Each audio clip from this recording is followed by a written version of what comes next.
Let's go to the impact of trauma on survivors. Okay, so this module, it's important for you to take a look at the brain. Okay, so we have a very important part of our body, which is the brain, because the brain is the one dictating on how we are going to behave, how we are going to think, and how we are going to feel. So you can see here the different parts of the brain, and these are the functions, no, of each of the parts of the brain. Okay, and you can see here the development of the brain. So you have from the brainstem up to the cortex. So from lower to higher level of functioning. And of course, these are the different functions, no, as we see it. And there are four core concepts of neurobiology when we talk about the brain and development. So one, our development unfolds along individual pathways. Each of us, we have our own genes, we have our own background, and that our development is shaped by a constant back and forth between biology and experience, or nature and nurturing, and that experiences of real or perceived threats make people react, and that trauma lives in the body. Okay, let's go to the first. Okay, so unfolding along individual pathway, as you can see here, the small child has his or own pathway. So parents and caregivers play a critical role in how development happens, where that is your nurturing, and that all of us develop the same. We don't develop in the same way, and that this is affected by, again, nature and nurturing, depending on our environment. And when we talk about trauma, it is said that there is no one way to respond to trauma. As you can see here, this is a longitudinal course of PTSD symptoms in children with burns. Burns can be very traumatic. As you can see here, from the initial stage and 3-month assessment of the trauma symptoms, you can see that some will increase, some will decrease, some will remain. No, we don't know. So if you were traumatized as a child, it's possible to have the signs and symptoms later on in life. It can increase or decrease. So let's take a look at the brain, no? The closer look at the brain. So you can see here the cerebral cortex, no, is in charge of planning and thought, cognitive processing. And of course, this one is your limbic system, where it is in charge of emotions. So you have the hypothalamus that regulates the body function. The amygdala is very important because it is the one that is triggered when you have trauma and sends signals to the hypothalamus that understands what's happening. And of course, from this, no, you have, of course, the gateway to the cortex, this one, no, that will send signal to it. Okay, so those are the basic parts of the brain, aside from the different functions that we have mentioned a while ago. So when you have fire or a traumatic incident, what happens is it will what? It will cause, no, the amygdala to respond. So it's like you you know, you signal, no, a certain part of the brain, and that is your amygdala that will make a response as in fight, flight, or freeze reaction, no, depending on how they perceive it and depending on the characteristic of the uh, event, no, or trauma. Okay, and then what happens? So that is what happens, and then after the amygdala is being triggered, you now have the hippocampus, okay, that will understand what is happening. And so the hippocampus will now provide the context to help us better interpret situations around us.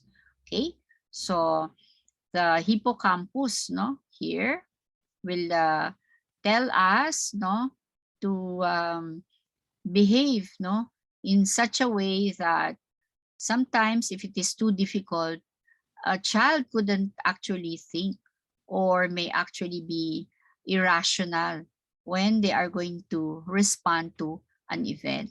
So that is why it's like this. So you have the limbic system. This is your prefrontal.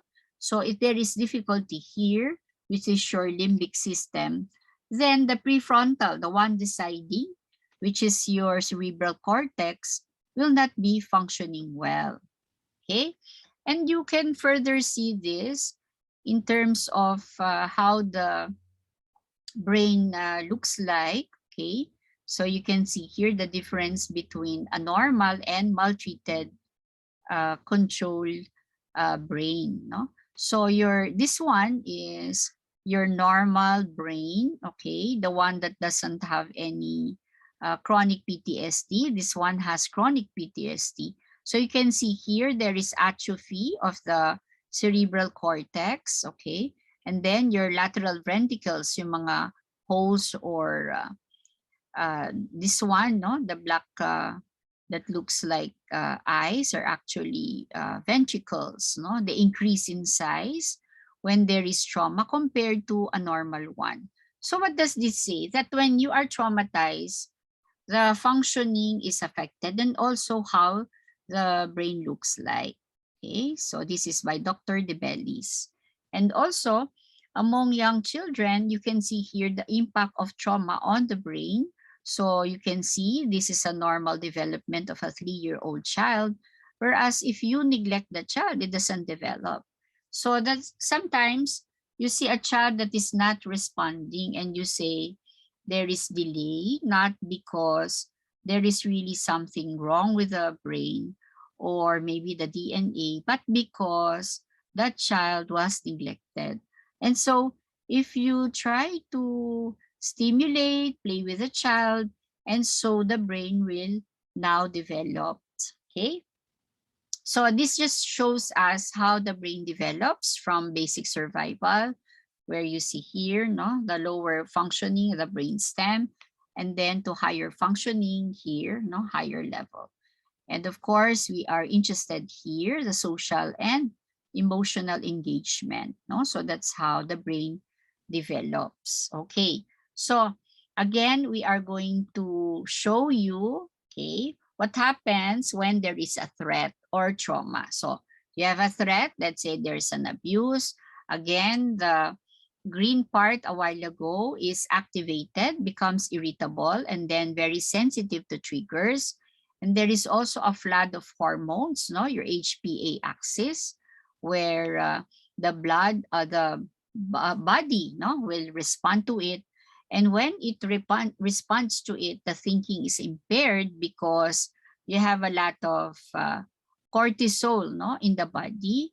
And so you remain in a high alert level or hyperarousal, and it can be very difficult to calm down for some time. Okay, now let's go to the third concept, where experiences of real or perceived threats, no, may make people react. So depending on how you look at the situations. So when people experience multiple trauma, the way they look at the next trauma can be different from somebody who doesn't have any trauma or who have, you know, recovered from a previous trauma. Okay, so the body can stop being calm or responding calmly when people experience multiple trauma. Okay, so when they have multiple trauma, the amygdala sends lots of warnings about the threats, and they have a hyperarousal state, and even the hippocampus, no, becomes confused what is happening, and therefore it sends a different signal into the cognitive functioning of the brain. This is another concept where again, no, chronic overreaction, no, to stress can lead to chronic hyperarousal or high alert level. And we learned this from the story of the salmon, where lasting states of high alert can result in some serious health condition. So you can see here the change in the way the body looks like, no, yung salmon. And this is the same with human beings. You can have poor immune system, skin problem, and even sexual dysfunction because of repeated trauma or very difficult, no, adverse childhood experiences. Okay, so basically, when a child is in a completely safe environment, we cannot always say that the child will feel safe. Sometimes the amygdala is controlling the situation and they are in a hyperarousal mode, and so they are always in an alert and survival mode. It can be very difficult for the child. So it is important for us to understand that about children, that even after they are deemed to be safe, they might not actually feel that they are safe because they are in that state of hyperarousal. Okay, so let us look at the study, no, by Pangsep, a neuroscientist who actually looked at how rats are when you traumatize them. No? So we know that playing, no, is a very important, no, aspect of development of rats, and they manifest this with dorsal contacts and pins. So these are rats who are actually playing. Now, you introduce trauma, and when you introduce trauma, you can introduce cat smell or a cat fur, so they become scared. Now, what happens when you introduce cat smell into rats who are playing? What happens is the play decreases. Okay, same with cat fur, it also decreases. So this is cat fur, it decreases. And then when you remove it, it increases. At this point, you remove the cat smell. So it goes back, no, to a better level. But what is, what we are afraid of is that even if, okay, you remove the abuse or the cat smell or the traumatic event, they are no longer exactly the same. So the children that we serve, they might improve, but they are no longer exactly the same. It's like a scar, right? When you have a scar, it heals, but it is no longer exactly the same. So the same thing happens to children. And we see this when we see the difficult or different behaviors of children. Like, what do you observe in survivors of trauma? What behaviors is being displayed by survivors of trauma that actually baffles you, right? And this can explain it. Okay. So what are the factors that will determine the response to trauma? Age and developmental stage. As we know, it can be the younger they are, the more difficult it is for the child. Okay?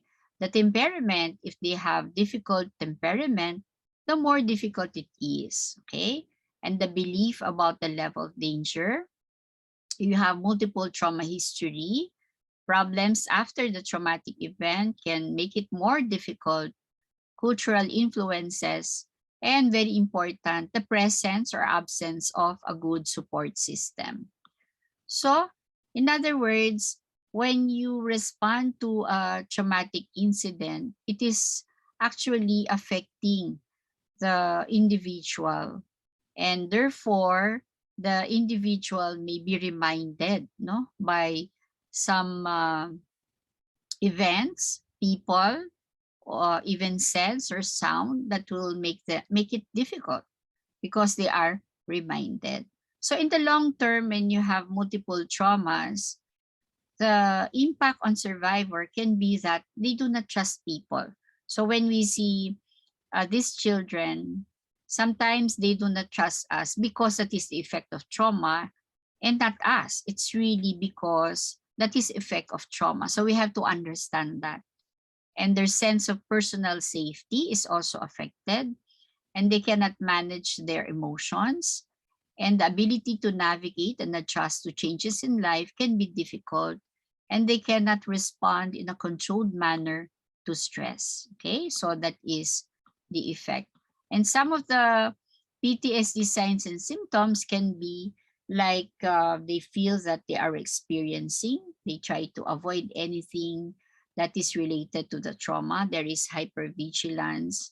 And sometimes they do not react because they're already numb, or they can have addiction problems, self-medicating strategies, or they cannot control their emotions. Okay. So when we deal with these children, sometimes in the process of investigation, litigation, a removal from there where they were abused, they could have the following response. They could be in shock, chaos, or surprise, especially those who are taken from areas where there is online exploitation. They have a loss of control, they feel powerless, they feel betrayed, and there is fear of the unknown, and there is confusion, and they feel that it doesn't make sense. Okay. Now, in the Philippines, these are, according to the study by Rabanillo et al., the traumagenic, meaning how the individuals or children are affected in the Philippines. So when there is abuse, usually there is stigma. They feel betrayed and powerlessness. And the way they look at sexual relationship is traumatic, rather than, looking at it as a form of a loving connection. And we also see that these can affect the brain when you look at images. Okay, so these images could actually tell you here when they are traumatized, you have flashbacks, versus here, okay, you don't have flashbacks. And when they are traumatized, the Broca or the speech area is not functioning, whereas here, the Broca's area is functioning. Even the amygdala looks different, okay, when you have trauma versus there is no trauma. So you can see there is really evidence, no, from the brain, from your imaging, and also from the responses of children. So what are the signs and symptoms according to age? For young children, these are the presentation. They're very sensitive to noise. There is heightened startle response, they're confused, and there is separation anxiety. Okay. For school age, usually more of learning problems and emotional swings. They have anxieties and fears. And what? They will do anything, behavioral changes, which is related to attention seeking, and there is regression. Okay? For adolescents, usually these are children at this age may be more aggressive, very destructive behavior, and sometimes they present with risky behavior. Even if they're in danger, it's nothing to them, and they have poor planning in the way they look at life in general. Okay, so how do we heal the trauma in the body? Okay, so it's important to do this. Encourage rhythmic and repetitive movements. We have to be responsive to them and encourage attachment. At mid-level, again, no, that's why it's important for children in school, for example, to do this. Or maybe during the pandemic, they need to do this music, art, which actually studies show affects the brain, no, in terms of its neuroplasticity. And we have to, again, continue being responsive. And then higher level development, which is this already, which is related to activities in relation to drama, storytelling, reading books. So we want them to actually continue schooling. Okay. So when do you now refer to mental health professionals like psychiatrists? When they already have what? Suicidal thoughts, gestures, or attempts, or they are already dangerous to others, they are homicidal, and when they are psychotic, when they hear or see things, or they are delusional, and there are sensory disruptions. So these individuals will need to be hospitalized, okay? So This one, maybe take a few moments to reflect on how you are in your capacity as healthcare worker. So what are some things that would improve, no, in terms of level of service now that you know the basics of trauma? Okay, so this one is actually, these are cases where that would help you, no? So Tina, no, decided, once upon a time, a girl named Tina decided to go for a kayak ride in a nearby river. Unfortunately, she underestimated the strength of the current, and so the boat capsized, and she was tumbling down the river, and she banged into the rocks. And with considerable effort, Tina was able to grab the log, and she had held on to it for her very life. Clinging to the log, Tina continued to be swept down the river. She still crushed against things, but with the log, she was able to keep her head above water and survive. Finally, the current ejected Tina and the log into the middle of a large, tranquil pond, so she was finally safe. The log got caught on a rock in the middle of the pond. There were some people on the beach at the edge of the pond, and they saw Tina in the middle. They called out to her, "Hello, you are safe now. It is not very far to shore. Just swim over here. The water is calm. It's not that deep, and you will be fine." But Tina could not let go of the log. Okay? So why is Tina clinging to the log when she is so close to safety? So the same with children.